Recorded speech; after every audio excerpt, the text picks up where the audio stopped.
Gadchiroli police आणि Narayanpur police यांच्या संयुक्त आंतरराज्यीय अभियानात माओवाद्यांचा शस्त्र निर्मिती कारखाना उद्ध्वस्त करण्यात आला असून मोठ्या प्रमाणात शस्त्रसाठा आणि स्फोटक साहित्य जप्त करण्यात आले आहे.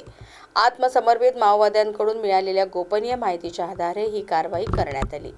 ऑपरेशन अंतिम प्रहार अंतर्गत राबविण्यात आलेल्या या मोहिमेत 1 INSAS rifle, 2 single shot rifle, 2 12 bore rifle आणि 18 जिवंत काडतुसे जप्त करण्यात आली.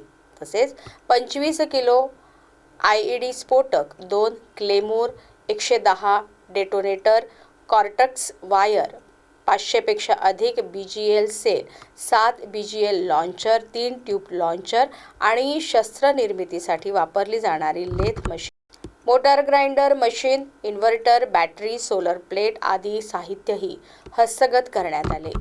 गडचिरोली जिल्ह्यातील माओवादी चळवळ जवळपास संपुष्टात आली असली तरी सीमावर्ती दुर्गम जंगल परिसराचा वापर करून माओवादी शस्त्र व स्फोटक साहित्य लपवून ठेवत असल्याची माहिती पोलिसांना मिळाली होती.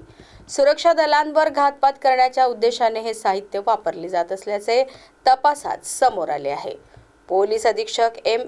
रमेश यांच्या मार्गदर्शनाखाली 26 मे रोजी विशेष अभियान पथक प्राणहिता, DRG नारायणपूर आणि BDDS प्राणहिता यांच्या संयुक्त पथकाने महाराष्ट्र-छत्तीसगड सीमावर्ती जंगल परिसरात शोध मोहीम राबविली. दिनांक 27 मे रोजी पोलीस स्टेशन काकूर, जिल्हा नारायणपूर पासून सुमारे 7 किलोमीटर अंतरावरील जंगलात ही कारवाई करण्यात आली. शोध मोहिमेदरम्यान माओवाद्यांनी जमिनीत लपवून ठेवलेले शस्त्रसाठा आणि शस्त्र निर्मिती साहित्य उघडकीस आले. वरिष्ठांच्या मार्गदर्शनाखाली घटनास्थळीच धोकादायक साहित्य नष्ट करण्यात आले. ही कारवाई पोलीस अधीक्षक M. रमेश यांच्या मार्गदर्शनाखाली पार पडली.